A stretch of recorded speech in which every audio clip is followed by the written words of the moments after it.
I got some Travis Barker. Sophie with 2 eyes. Amazing. This is the Anthony and Todd Show. Today we're going to be taking a look at Sophie's latest record, Oil of Every Pearl's on Inside. It's a little too long. I had to write it down because I was afraid I would mess it up. Just need to shorten it. 0 out of 10. Short title. Let's just call it Oil. Oil. Okay. Or Ui Pui. Yeah, that's good. Okay. Already starting off this review. It's great. Fiery, yeah. Sophie is a LA-based pop artist. Kind of electronic, kind of avant-pop, kind of weird hybrid of a bunch of the different best things. way I can describe her is that her voice is always like front and center on every track, or at least her voice or is the main instrument, I should say. But she's not like a singer. I don't even think that, because there's a lot of tracks that feature a guest vocalist. I forget her name.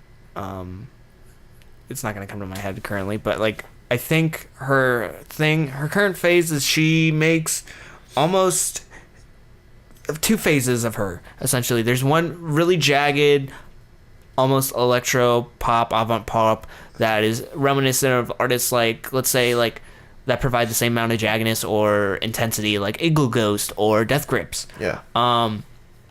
But still being like really catchy, almost electronic music. And there's another side to her that makes this almost very angelic, very free spirited, very honest pop music. Tune yards. Not really, but that's more. The first thing that comes to mind. It's more of like, because Tune Yard, it's not as messy or as annoying. I feel like I think it is very angelic and free spirited in a sense. But those are the 2 ranges she kind of operates in this album, and sometimes there's some crossover, but a lot of times I think they more are 2 separate territories that she comes in and out, which is not a good thing. I think that's one of the harshest things I can say about this album, is that the 2 territories that's operating them, I enjoy them both, and I think both are fine, but like I think there's not a crossover between them enough, and they don't really fit in well with each other. Yeah. Starting off with It's Okay to Cry, I really enjoy Sophie's vocals. I think she has a very fragile voice. We described a bunch of people before with fragile voices, but she has a very fragile voice that's very honest and sincere. Like, you get a sense of wholesomeness from her performance on the track. She's kind of whiny, kind of like moany in a sense, and it works for her, and it's very angelic, almost like a top 40 hit, but there's a lot of intensity put in, like almost a little bit of an edge to a track, so it works out. It's not the best track, and I know a lot of people, a couple people I've talked to about this album just did not enjoy this track because it's one of the weaker moments, because it doesn't really fit into some more of the jagged moments. It doesn't also set up the album well. Yeah. I'm one of those people. Yeah. Admit it. Like I'm one of the people that didn't like this track.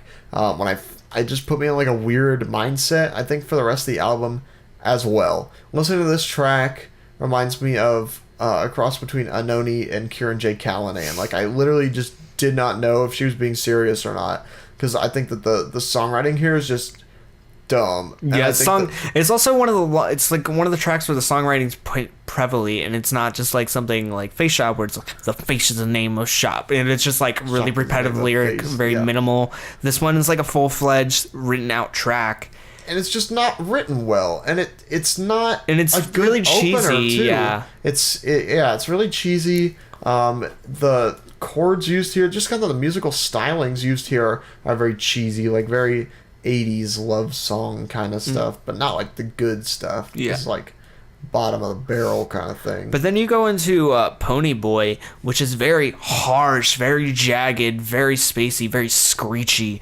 all over the place, very repetitive, talking about Pony Boy over and over and over and over again, and it is very, you go from being almost like an angelic pop kind of place to being like watching the Screenslaver in Incredibles 2, just looking at a screen and having your mind being like altered in a sense, and you have no control over it, which I think is cool, but I also think it like lasts a little bit too long and it doesn't progress enough a bit, and I could say that for a lot of the jagged portions. I enjoy them, but I think they could do a little bit more. They're not bad because of that. I think they're all good, but I think every time I listen to it, I can't emphasize enough how I think a little bit of progression wouldn't hurt.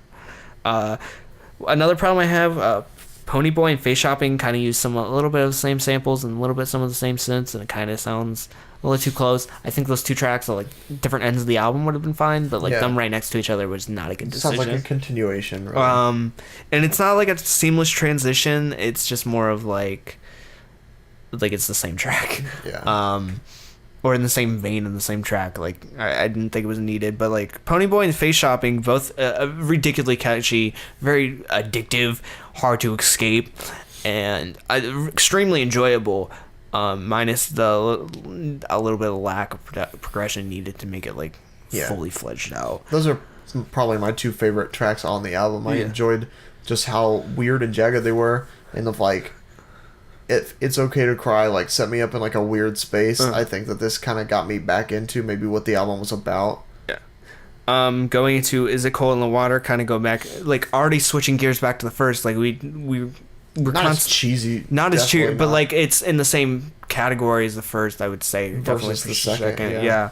And going to Infatuation, which I really enjoy, featuring vocals that kind of remind me of like Frances and the Lights, but I think her vocals are even more prone to hear with the auto-tune kind of vocals that she provides, pitched vocals. I think it's really cool when they provide a new sense of like feeling and emotion that attached itself to the track, and I think it's really cool. Yeah. Also feels way more angelic, way more spiritual. Going into it just feels this like void of space, this long like gap of almost like nothing, like almost you're in like purgatory, which I think it's like in other albums, I don't think it would have worked, but in this, I actually really enjoy it for that.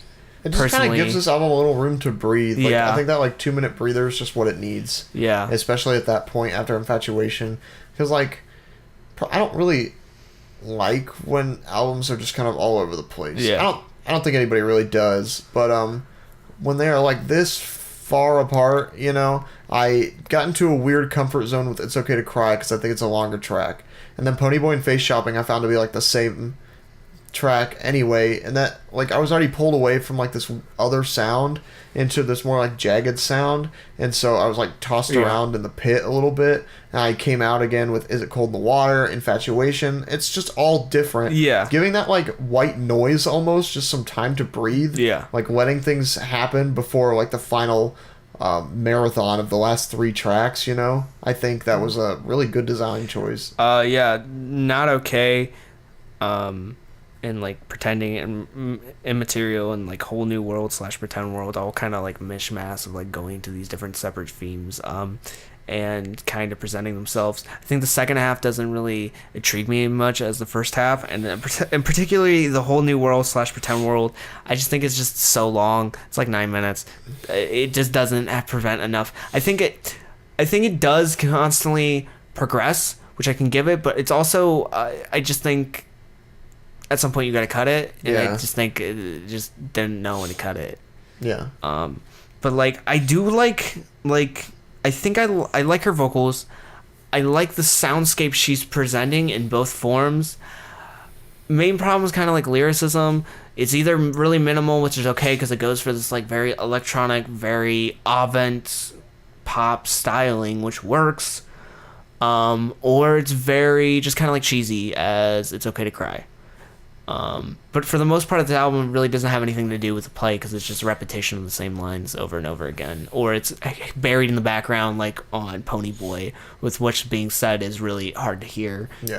And it's only if you really look it up in the Genius that you can truly understand it. But like lyricism, I think is a majority of the problem, but it's also the phasing in between everything else, and which provides like a cool like uncomfortableness. But I don't. You can never like fall into a comfort zone, I guess. Yeah, which is I don't know if that's what really she was going for, in a sense, because if you're constantly falling in and out, but like there comes a point when you're constantly falling in and out where almost that becomes unpredictable. So like it's not falling in and out like Black Star did. It's like falling in and out like Damn did. Yeah. So like the album layout of Damn. Very sore point. We don't bring it up around Vincent. But I mean I think that the layout on this is just not very good.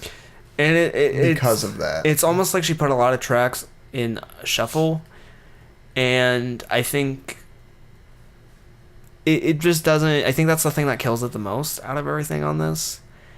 And I don't know how I would fix it though. I know it probably just wouldn't. I would switch out It's Okay to Cry and I would separate Ponyboy and Faceshopping. But other than that, I just don't know how I would lay everything out because they're two fundamentally different ideas sonically of how tracks are presented and how they operate. Neither one I hate. I think both of them have their credentials. And I think both of them, even the weakest moment, It's Okay to Cry, I think honestly has good performance behind it. In production, at least I'm somewhat interested in and sonically intrigued, even though it kind of is in this weird kind of cheesy realm. But I think this is a lot, and I think it's something that she needs to pick a side of whether she should do or not, if that makes sense. Like, yeah, she just has to be like smarter about it, I think. it's either I think it would be, if this was all really jagged, I think it would be fine. If it was all very like whimsical or very like angelic, I think it would be fine. But when you have the two separate realms kind of intertwining with no real reason, it just becomes kind of pointless. But yeah, like I like all the music that is presented on this. I just don't like how it is presented. That makes sense. Yeah, I think the formatting is the thing that kills it the most. It should have used Times New Roman size 12 font with 1-inch margins, yes, double spaced. But in the end, I'm gonna give this an 8. Again, I don't hate any of the music on here. I just think it's the formatting that kills the majority of it. Overall, I think I'm gonna give it a 6. I just didn't enjoy it as much as you did.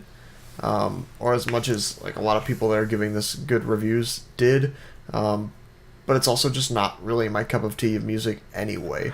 There are some tracks I liked: Ponyboy, Faceshopping, Infatuation, but then there are other tracks I'm just like, this kills it for me. Like the final like 9-minute track, It's Okay to Cry. I was just like, a weak ending and a weak beginning. Yeah, and the formatting.